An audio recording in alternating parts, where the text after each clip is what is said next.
오늘 여러분들과 함께 알아볼 지혜는 타인에게 너무 잘해주거나 친절하게 대해서는 안 되는 이유와 인간관계의 처세를 쇼펜하우어의 말을 통해 알아보겠습니다. 타인에게 너무 잘해주거나 친절하게 대하지 마라. 나의 호의가 바른 사람에게 전해진다면 기쁨으로 돌아올 수도 있지만 대부분의 사람들은 나를 무시하고 그저 이용해 먹기 좋은 사람으로 볼 수 있다. 개인적인 비밀을 사람들 앞에 드러내지 마라. 개인적인 비밀을 남들에게 얘기할 필요가 없다. 좋은 비밀은 질투를 불러일으키고 나쁜 비밀은 상황이 나빠지면 결국 나에게 약점이 되는 법이다. 따라서 개인적인 비밀은 마음속 깊이 숨겨두어야만 한다. 아무리 친한 친구에게도 객관적인 자기 모습만 보여주는 것이 좋다. 주관적으로 바라보면 친구도 결국 남이기 때문이다. 적에게 알려서 안 될 일은 친구에게도 알리지 말라는 아라비아 격언이 있다. 비밀을 지키면 비밀의 주인이 되지만 비밀을 고백하면 비밀의 노예가 된다. 그리고 평화의 열매는 결국 침묵의 나무에서 열리는 법이다. 말이 많으면 말 실수가 느는 법이다. 과묵함은 처세의 근본이란 사실을 우리는 결코 잊지 말아야 한다. 자신의 재능을 과시하지 마라. 자기 재능을 크게 과시하는 것처럼 어리석은 사람은 없다.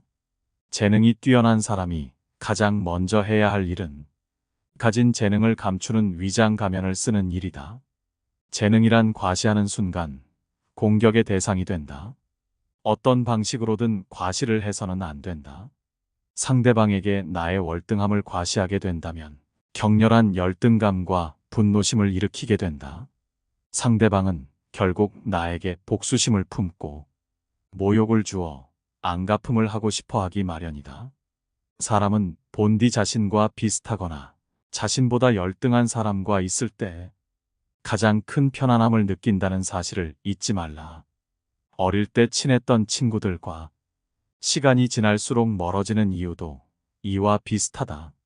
오랜 시간 자신만의 삶을 살며 어릴 때의 친구들과 비슷한 부분이 사라졌기 때문에 점점 멀어질 수밖에 없는 것이다. 그러니 나의 안전을 위해 나의 뛰어난 점을 너무 드러내지 말고 재능을 드러내야 할 때와 숨겨야 할 때를 구분하여 다른 사람을 안심시켜라. 자신이 어떤 슬픔을 겪고 있는지에 대해 말하지 마라. 슬픔은 공유해서 좋을 것이 없다. 기쁨은 좋은 사람들과 나눌 수가 있지만 슬픔은 아무리 좋은 사람이더라도 부정적인 감정으로 물들게 한다. 나의 슬픔을 위로해주지 않는다고 그 사람을 비난하지 마라. 타인 혹은 세상에 절대로 많은 것을 기대해서는 안 된다. 아무리 친해도 결국 타인인 다른 사람에게서 무엇을 더 얻으려 하는가. 결국 인간은 누구나 혼자다. 중요한 것은 혼자 있을 때 그가 어떤 사람인가 하는 것이다. 모든 것에 있어서 결국 인간은 자기 자신에게서 구해야 한다. 약간의 근심, 고통, 고난은 항시 누구에게나 필요한 것이다. 바닥짐을 씻지 않은 배는 안전하지 못하여 곧장 갈 수 없으리라. 결국 인간의 행복과 불행은 무엇으로 자신의 마음을 가득 채우느냐에 달려 있다. 슬퍼하고 좌절하며 인생을 낭비하지 마라. 우리의 슬픔은 대부분 다른 사람들과의 관계에서 비롯되므로 혼자가 되는 것에 익숙해져야 한다. 상대의 생각이나 의견에 반박하지 마라. 다른 사람이 나를 바라보는 시선과 내가 스스로를 바라보는 시각은 틀릴 수 있다. 이러한 불균형 때문에 우리는 자주 고통에 직면하게 된다. 다른 사람과의 관계 속에서 서로를 이해하지 못하거나 오해가 생길 때 우리는 서로를 미워하거나 증오하면서 정신적인 상처를 주고받게 된다. 정반박을 해야 할 때는 반박을 하기에 앞서 그가 그렇게 생각하는 이유가 자신의 이익 때문인지 혹은 어리석음 때문인지를 먼저 간파해야 한다. 우리가 대화를 나누다 보면 나와 반대되는 얘기를 듣거나 가치관이 다른 얘기를 들을 수밖에 없다. 이럴 때 즉시 반박하는 것은 좋지 않다. 왜냐하면 상대가 다른 사람의 말을 듣지 않는 고집불통인 성격일 수도 있지만 그가 당신의 의중을 떠보기 위해서 일부러 반대되는 의견을 내놓는 것일 수 있다. 전자의 경우에는 웃고 넘겨버리면 그만이지만 후자의 경우에는 그 속에 감추고 있는 위험에 대비해야 한다. 건전한 논쟁은 좋은 일이다. 하지만 건전한 이유가 아닌 그저 당신의 속마음을 알아내려는 교활한 속셈을 가진 사람을 대할 때에는 경계심을 풀지 마라. 경계심이란 마음의 빗장을 단단히 걸어두는 것이 지혜롭다. 상대의 인격을 무시하는 말을 하지 마라. 비록 천하고 가련하며 비웃음을 받아 마땅한 사람이라 할지라도 그의 인격을 무시해서는 안 된다. 아무리 나쁜 인격자를 만난다 하더라도 그래, 세상에는 저런 존재도 필요하지 라고 생각해야만 한다. 오히려 모든 사람들의 인격 속에 존재하는 영원성이나 불멸성을 찾는 것이 필요하다. 모든 사람의 천성은 결코 쉽게 변하지 않는다. 지나치게 관대하고 다정하면 상대방은 무례해진다. 인간은 자신을 찬양하는 사람보다 자신을 경멸하는 사람에게 더 신경을 쓴다. 사람들이 한평생 수많은 위험을 무릅쓰고 땀 흘려 노력하는 원인은 무엇보다도 남들에게 인정을 받기 위해서다. 그렇기 때문에 사람을 인정하는 말을 해야만 하고 목에 칼이 들어와도 남을 무시하는 말을 하면 안 된다. 인격을 무시하는 공격적인 성향은 언제나 비이성적인 말을 동반한다. 환경이 변하면 이해관계도 변하기 때문에 상대방의 태도나 행위도 달라질 수 있음을 명심해야 한다. 말이나 표정으로 부정적인 감정을 드러내는 것은 무익하고 위험하며 우스꽝스럽고 어리석은 일이다. 인간이란 모두가 똑같다. 그들은 칭찬을 받으면 비록 사탕발림이라는 걸 뻔히 알면서도 흐뭇해한다. 인간의 이런 특성은 이해하기 어려울 만큼 어리석고 무의미하다. 나의 걱정을 남에게 말하지 말라. 당신이 직면한 문제를 절대로 남에게 말하지 마라. 일할은 신경조차 쓰지 않을 것이고 구할의 사람들은 당신이 문제에 처했다는 사실에 몹시 기뻐할 것이다. 언제 닥칠지 모르는 사건 때문에 마음의 평화를 잃는 일은 없어야 한다. 이를테면 우리는 불행한 일이 절대로 일어나지 않을 것이라거나 적어도 지금 당장은 일어나지 않을 것이라고 생각할 필요가 있다. 걱정에 대한 상상력을 억제하라. 걱정은 한번 시작하면 좀처럼 걷잡을 수 없게 된다. 거센 폭풍의 기운에 휩쓸린 것처럼 제멋대로 자라는 것이 걱정의 특징이다. 걱정에 대한 상상력은 모래성과도 같다. 우리는 걱정으로 모래성을 쌓지 않도록 반드시 경계해야 한다. 걱정의 모래성은 많은 열정만을 낭비할 뿐이다. 걱정으로 세운 건물은 단 한 번의 한숨으로 무너져 내릴 만큼 허망하다. 그러나 무엇보다도 주의해야 하는 것은 불행을 상상하면서 걱정하는 일이다.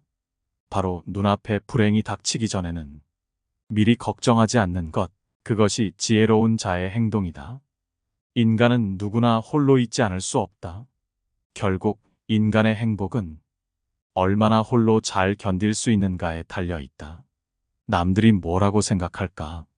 늘 이런 생각에 사로잡혀 사는 사람은 노예일 뿐이다. 노예는 늘 주인의 눈치를 살피고 주인의 명령을 따라야만 한다. 하기 싫은 일이 있을지라도 그것을 따라야 한다. 결코 노예로 살아서는 안 된다. 정신적으로 풍요로운 사람은 완전한 고독 속에서도 자기 자신의 사유와 상상을 통해 탁월한 즐거움을 누린다. 행복과 세상의 본질은 무엇일까? 인간 세상 어디를 살펴보더라도 그렇게 대단한 것을 얻기는 어려운 일이다. 세상에는 고난과 고통이 넘쳐 흐르고 있고 인생은 고통인 것이다. 이러한 상황에서 우리를 직간접적으로 행복하게 해주는 것은 다름 아닌 내 자신의 마음이다. 마음의 명랑함이 무엇보다 중요하다. 인간을 불안하게 만드는 것은 대상이 아닌 대상에 대한 의견이다. 행복이란 외부 어디에도 없고 자기 자신이 그렇게 느끼기에 행복한 것이다. 행복하게 살아간다는 것은 불행하지 않게 견디며 살아가는 것이다. 행복은 쾌활함의 정도에 비례해서 커지고 쾌활함은 육체와 정신적인 건강에 좌우된다. 건강한 거지가 병든 왕자보다 더 행복하다. 행복은 쾌활함의 정도에 비례해서 커지고 쾌활함은 육체와 정신적인 건강에 좌우된다. 나무가 튼튼해지기 위해서는 바람이 필요하듯 인간이 건강해지기 위해서는 운동이 필요하다. 최상의 보물은 명랑한 표정과 쾌활한 마음이다. 행복의 90%는 건강에 달려 있다. 사람들이 질투의 감정에 사로잡히는 이유는 자신보다 나은 처지의 사람을 바라보기 때문이다.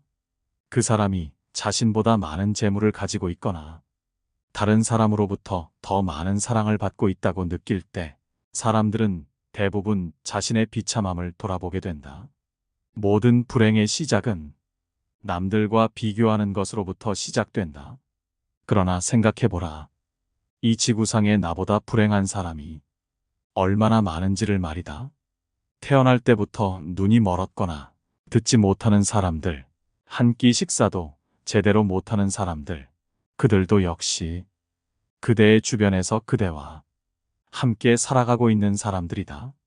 사랑하지도 말고 미워하지도 말아라. 타인에게 비밀을 말하지도, 타인을 무시하지도, 타인의 의견에 반박하지도 말며 걱정을 말하지 않는다면 더 나은 인생이 될 것임이 분명하다고 생각한다.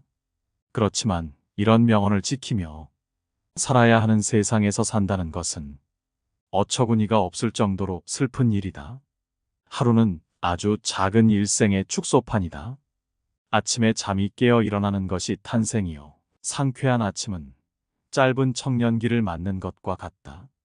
그러다가 저녁 잠자리에 누울 때는 인생의 황혼기를 맞는 것이라는 것을 알아야 한다. 인생의 첫 40년은 자신이 직접 쓴 소설이며 나머지 30년은 그 소설을 해설해준다. 우리는 우리가 살고자 하는 삶이 아니라 살 수 있는 삶을 살아야 한다. 인간이 살고 있는 이 세상은 그가 바라보는 각도에 따라 그 모양이 달라진다. 물고기에게는 물속이, 새에게는 공중이, 두더지에게는 땅속이 행복한 것처럼 자기에게 적합한 분위기만이 행복을 주는 것이다. 가령 누구나 궁정의 공기에서 숨 쉴 수 있는 것은 아니다. 인간의 사교는 사교가 좋아서가 아니라 고독이 두려워서이다. 고독은 뛰어난 정신을 지닌 자의 운명이다. 사교가 뛰어난 사람은 대체로 평범한 사람이라고 평가해도 좋다.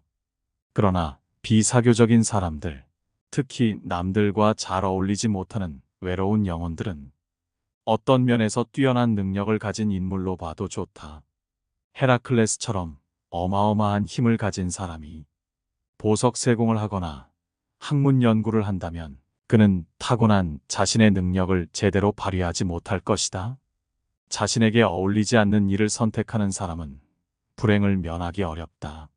사람은 혼자 있을 때에만 진정한 자신이 될 수 있다.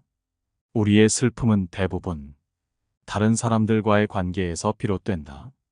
우리는 다른 사람들과 같아지기 위해 우리 인생의 대부분을 낭비한다.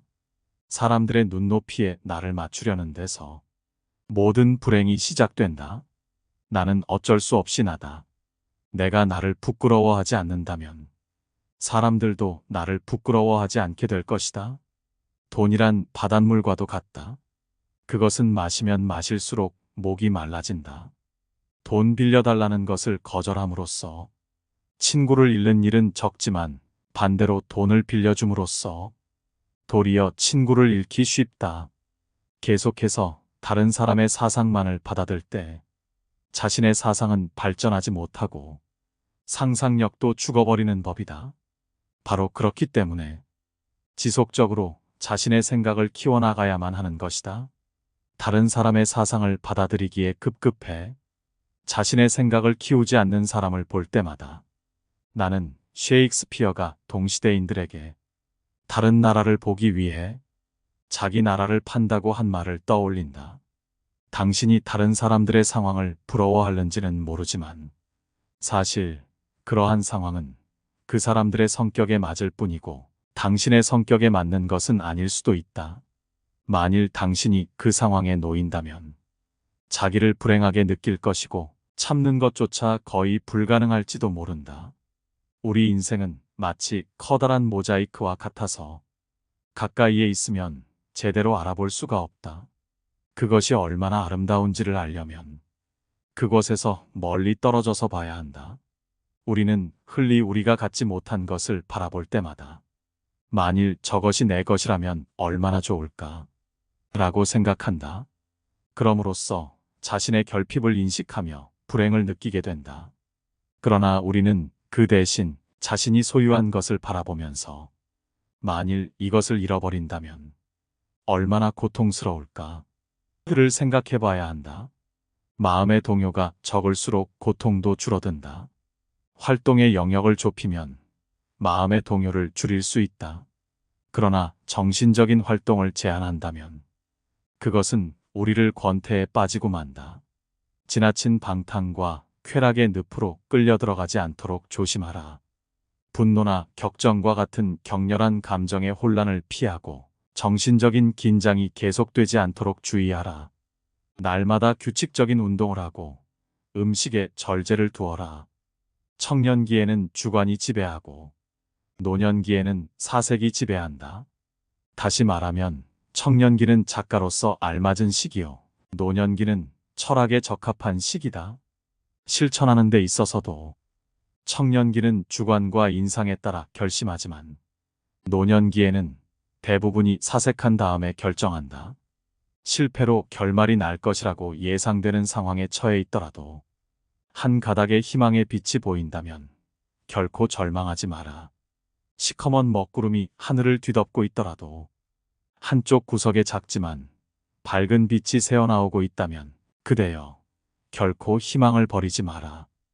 아무리 작은 빛이라 하더라도 그 빛은 세상을 환하게 비춰줄 수 있으며 우리의 앞길을 열어줄 수 있다. 저기에 자그마한 빛이 보이지 않는가? 천지가 뒤집히기 전에는 용감한 사람은 결코 쓰러지는 일이 없다. 용감한 사람은 어떤 일에서든지 한 가닥의 희망의 끈을 잡고서 험난한 파도를 향해 뛰어든다. 하지만 대부분의 사람들은 작은 빛보다는 무거운 먹구름만을 의식하며 두려움에 떤다. 그러나 먹구름은 반드시 거치기 마련이다. 진정한 용기를 가진 자라면 그대여 그 작은 빛을 향해 자신의 모든 것을 던져 최선을 다할지어다. 차원 높은 숭고함은 시련 속에서만 얻을 수 있다. 자연은 때때로 사나운 회오리 바람을 내보낸다. 주위는 짙은 어둠에 뒤덮이고 하늘에는 거친 비바람이 휘몰아치고 있다. 우리의 시야를 방해하고 있는 바위는 거대하며 대지에는 나무 한 그루, 풀 한 포기도 보이지 않는다. 강은 요란스러운 소리를 내면서 거품을 일으키며 흐른다. 골짜기를 스며드는 바람은 귀신의 비명소리를 방불케 한다. 그렇게 우리는 손과 발이 묶인 채 자연과 싸워야만 한다. 이러한 조건 속에서도 고통이나 고뇌에 마음을 빼앗기지 않고 사물을 객관적으로 바라볼 수 있다면 인식의 순수한 주체인 나는 모든 것을 분명하게 통찰할 수 있다. 객관적인 인식과 냉정한 통찰은 우리에게 있어서 반드시 필요한 능력이다. 이러한 인식과 냉철한 사고가 없다면 우리는 수많은 세파에서 살아남을 수가 없다. 무모함과 거침에서 벗어날 수 있는 길은 논리적이며 이성적인 사고뿐이다. 지금까지 쇼펜하우어의 인간관계 지혜들이었습니다. 이 지혜들이 도움이 되셨나요? 깨달음의 광장을 시청해 주셔서 감사합니다.